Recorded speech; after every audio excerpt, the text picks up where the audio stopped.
Hello दोस्तों, आप सभी का अपने चैनल डीजी वेदा में एक बार फिर से बहुत बहुत स्वागत है। कन्फ्यूजन से कॉन्सेप्ट तक। दोस्तों, प्रीवियस 2-3 लेक्चर में मैंने करंट में पोटेंशियल के बारे में बताया था, करंट के बारे में बताया था। उसी सीरीज में आज हम लोग चलिए दोस्तों ओम्स लॉ पढ़ते हैं।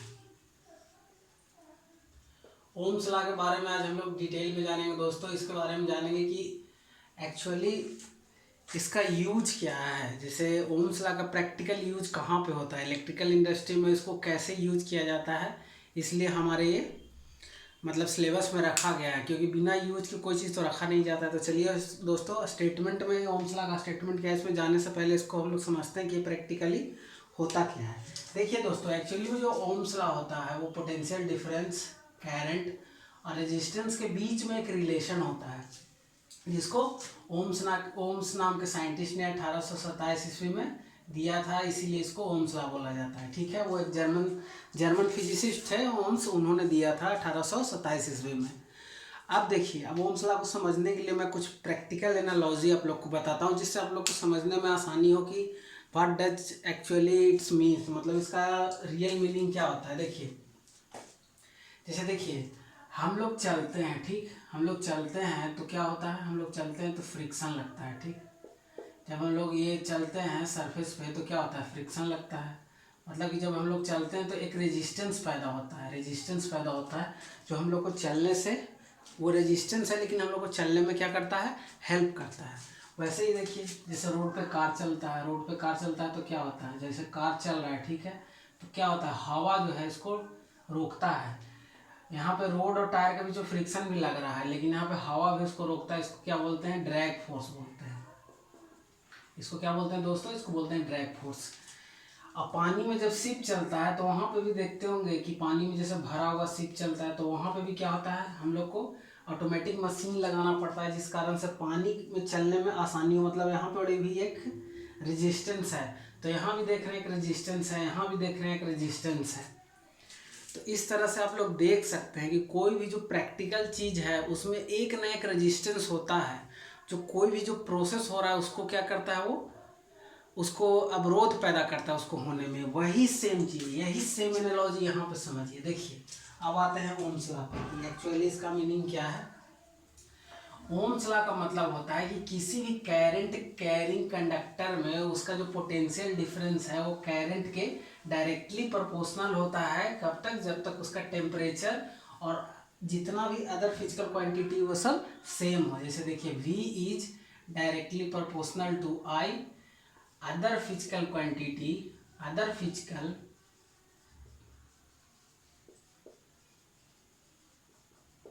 Quantity remain same.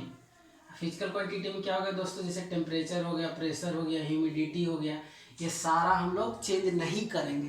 क्योंकि टेम्परेचर चेंज करने से दोस्तों जो इलेक्ट्रिकल कंडक्टिविटी है, मतलब ये जो करंट फ्लो हो रहा है, करंट क्या होता है, करंट होता है Q/T, यानी कि rate of flow of charge. Actually में क्या है, करंट इज इफेक्ट, चार्ज के फ्लो होने के कारण करंट फ्लो होता है। तो current is effect due to flow of charge, ये बोल सकते हैं करंट एक इफेक्ट होता है जो चार्ज के फ्लो होने से होता है। तो यहाँ पे अब आते हैं, ये सब जो भी फिजिकल पैरामीटर है इसमें कोई में चेंजेस नहीं होता है।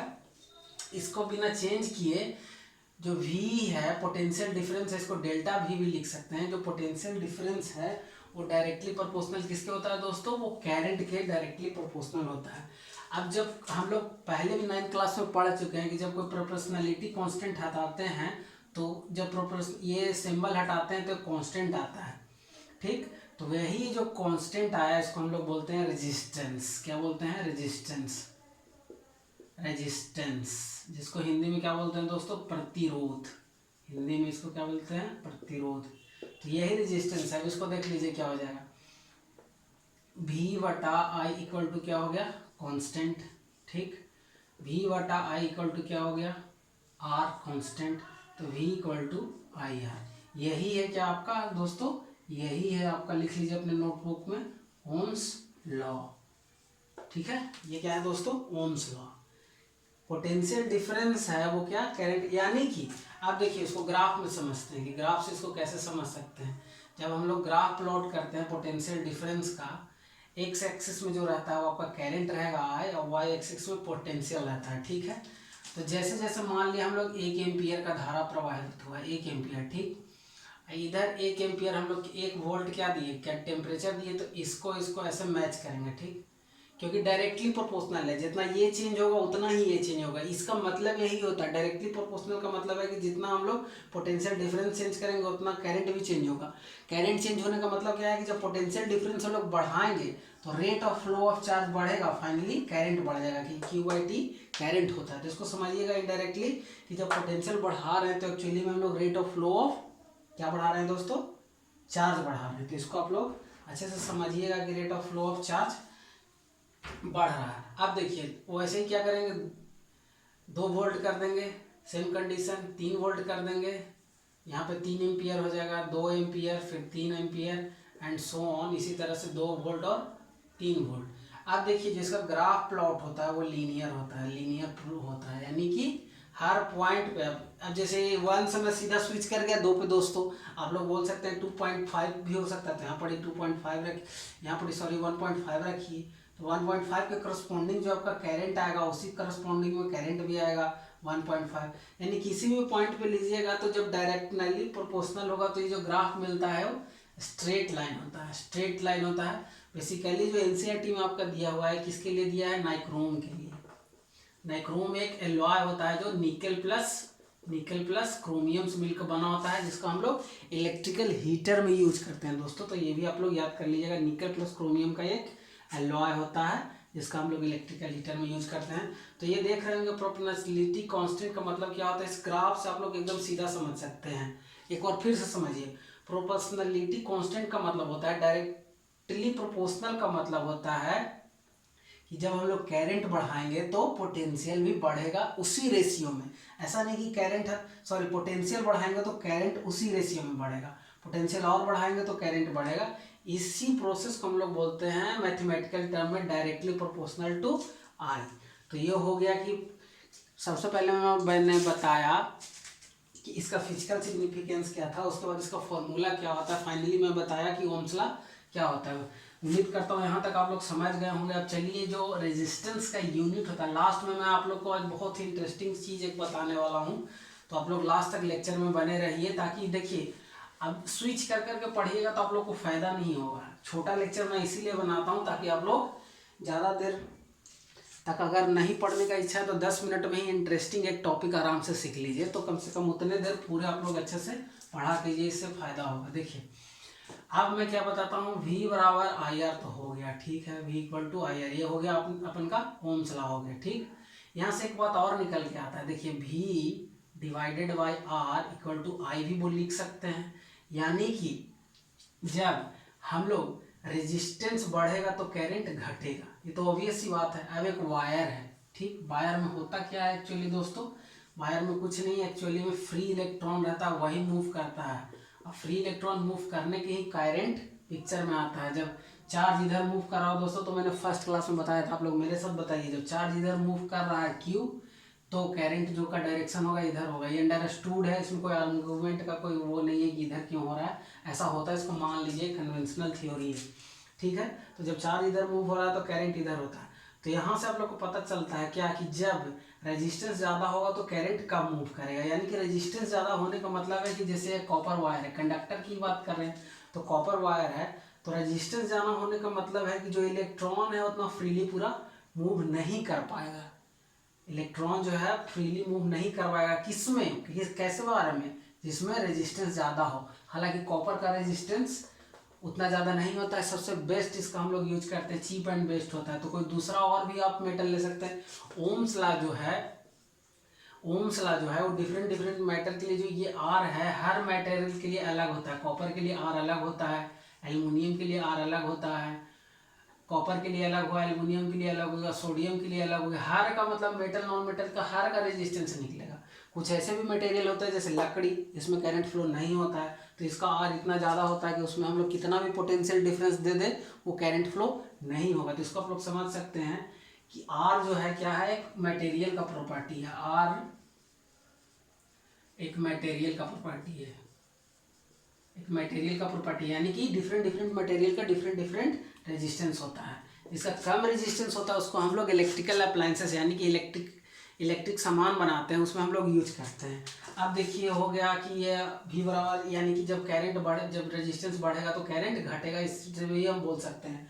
अब देखिए इसमें मैं इंटरेस्टिंग चीज़ बताता हूँ कि एक्चुअली में होता क्या है। रेजिस्टेंस का हम लोग पढ़ रहे हैं तो इसका यूज क्या होता है, प्रैक्टिकल सिग्निफिकेंस क्या है। जैसे देखिए अब हमको चाहिए एक बल्ब है, ठीक है, या कोई भी मतलब एक इलेक्ट्रिकल इक्विपमेंट है, ठीक, उसको चाहिए 10 एम्पियर चाहिए, इसको 10 एम्पियर चाहिए इसको वर्क करने के लिए। लेकिन हम लोग का जो सप्लाई है वो 50 एम्पियर आ रहा है, तो हम लोग क्या करेंगे, इसको 10 एम्पियर चाहिए, 50 एम्पियर हमारा सप्लाई आ रहा है, तो हम लोग क्या करेंगे, ऐसा करेंगे कि जैसे देखिए 10 एम्पियर यहाँ तक हमको पहुँचाना है, 50 एम्पियर आ रहा है, तो इसमें हम क्या करेंगे कि एक रेजिस्टेंस लगा देंगे, ठीक है, एक रेजिस्टेंस लगा देंगे और उस रेजिस्टेंस का जो वैल्यू होगा इतना होगा कि यहाँ तक मात्र 10 एम्पियर ही करंट पहुँचने देगा। तो यही इसका प्रैक्टिकल यूज है कि जैसे हम लोग का देखिए बल्ब है वो 220 वोल्ट लेता है, तो एलईडी बल्ब आने लगा वो 12, 13, 15 इस तरह का वाटेज रहता है।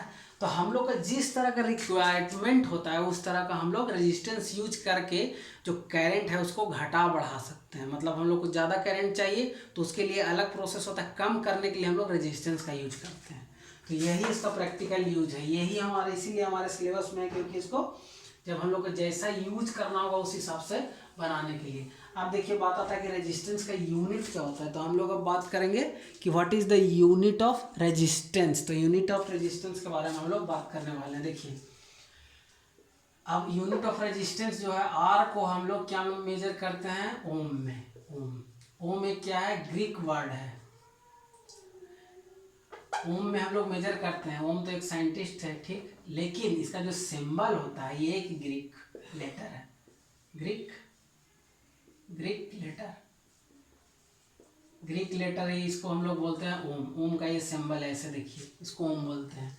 अब जैसे यूज करना होगा ओम का जो हम लोग सर्किट में जो सिंबल यूज करते हैं दोस्तों ऐसे रहेगा, ऐसे लिखा हुआ रहेगा, यही है आपका रेजिस्टेंस का सिंबल। जैसे 4 ओम यानी इसका जो रेजिस्टेंस है वो 4 ओम है, तो ये याद कर लीजिएगा। अगर 5 ओम लिखना हो तो ऐसे लिखिएगा, यानी कि जो रेजिस्टेंस है उसका यूनिट क्या होता है, ओम होता है। तो ये आप लोग याद कर लीजिएगा। बहुत ये ओम क्यों दिया गया, क्योंकि ओम साल 1827 में ओसबॉर्न ओम थे, उन्हीं के ऑनर में जो ये रेजिस्टेंस का यूनिट है उसको हम लोग ओम से डिनोट करते हैं। ये एक ग्रीक लेटर है, तो इसको आप लोग अच्छे से अपने नोटबुक में लिख लीजिए कि ओम का यूनिट क्या है।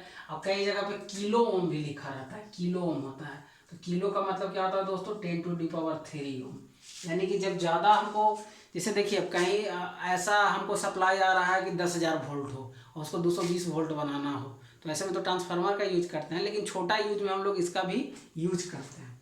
तो ये हो गया ओम्स लॉ के बारे में। अब देखिए अब ये ओम्स लॉ के बारे में हम लोगों ने पढ़ा, मैंने इसका प्रैक्टिकल इम्प्लीकेशन भी बताया कि ये हम लोग क्यों पढ़ रहे हैं। अब इसका क्या होता है कि अब रेजिस्टेंस है, ठीक। अब देखिए दोस्तों रेजिस्टेंस है, तो जो रेजिस्टेंस है वो बहुत सारा चीज़ पर डिपेंड करता है।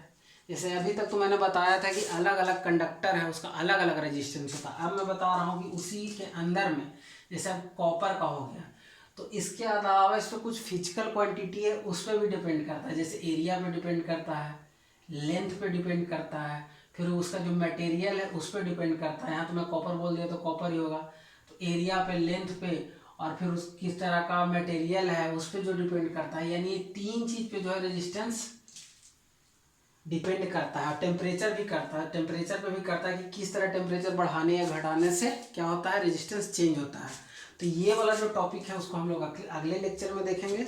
आज तक हम लोग यही ओम्स लॉ को मैंने पूरा फाइनल बता दिया कि ये किस तरह से आप लोग इसको प्रैक्टिकली भी समझ सकते हैं। इससे रिलेटेड अगर कोई क्वेरी है तो प्लीज़ कमेंट बॉक्स में पूछ सकते हैं आप यूट्यूब के। अगर फिर भी कोई कन्फ्यूजन रहे तो डीजी वेदा का चैनल टेलीग्राम पे भी बना हुआ, उसका भी लिंक इस वीडियो के डिस्क्रिप्शन में मिलेगा, वहाँ भी आप लोग पूछ सकते हैं। तो ठीक है, आप लोग चैनल पे बने रहिए। हमारा मोटो है कन्फ्यूजन से कंसेप्ट तक। आप लोगों का वीडियो देखने के लिए बहुत बहुत धन्यवाद।